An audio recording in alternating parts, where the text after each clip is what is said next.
Yun, update mga kabady. Nilagay na nila yung 1, 2, 3.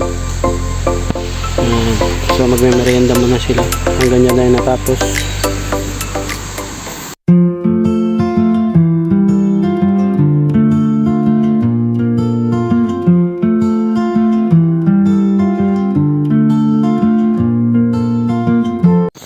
Good day mga kabady. Yan.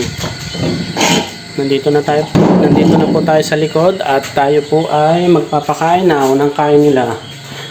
At medyo late po tayo nagpakain ngayon dahil alas 10 na.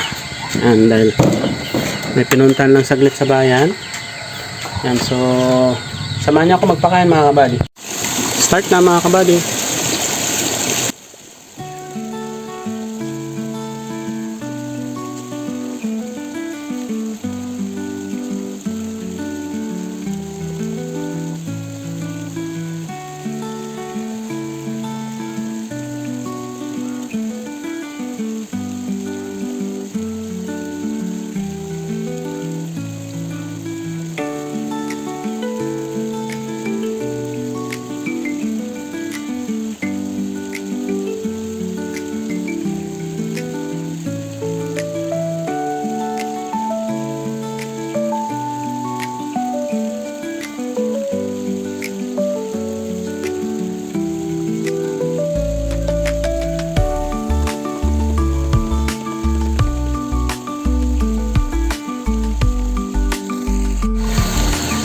Yan mga kabady, naibigay na natin yung 3 kilo sa kanila at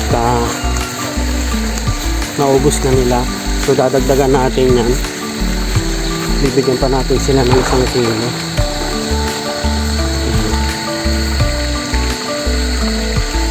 Meron pa dito pala, pero okay lang, maya maya maubos na yan. Bali magpapamerienda muna tayo sa mga naguhukay ng overflow. Bali, i-update ko rin kayo.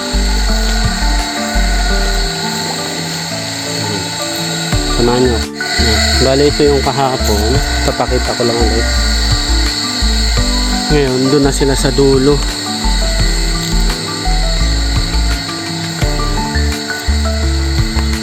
Sa dulo na muna daw sila maghuhukay.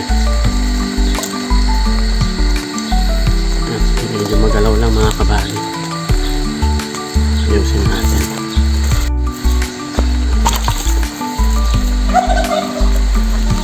Yan. Pasensya na sa video, low tech. Kal, ito yan?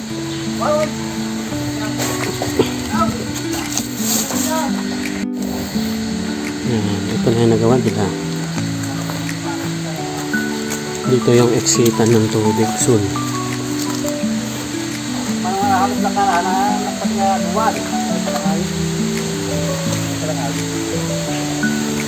Dadanam nan. Kanay ka putray. Nang mabutong general. Mahaba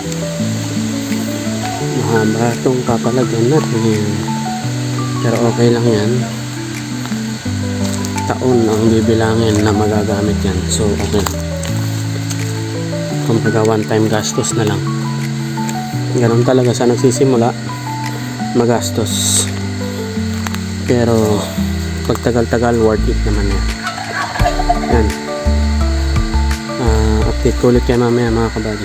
Update mga kabady, pasado alas 2 na late na tayo na magpapakain kasi bumili kami ng gagamitin na PVC ilalagay sa ginagawa nilang overflow. So tara, simulan na natin. Start na.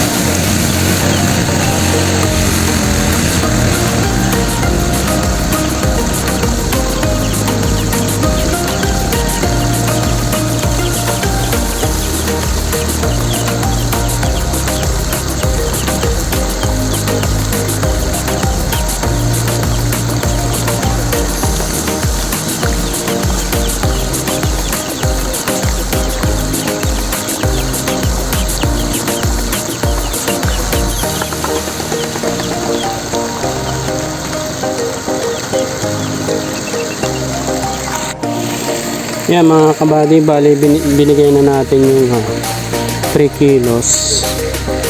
Yan. Hintayin na lang natin maubos and then mamaya dadagdagan natin.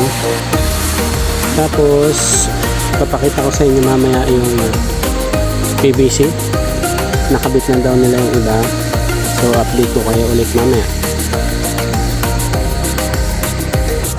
Yun, update mga kabady. Nilagay na nila yung 1, 2, 3. So magme-merienda muna sila hanggang yan na natapos. Siguro nasa 24 feet na or sobra yung kanilang nahukay. Yan. Hopefully matapos nila hanggang sa Sabado o Linggo. Update mga kabady, alas 5 na. Yan. Medyo late na naman tayo magpapakain kasi kanina late din tayo magpakain. Yan. So pangatlong pangain, simulan na natin mga kabady. Start na.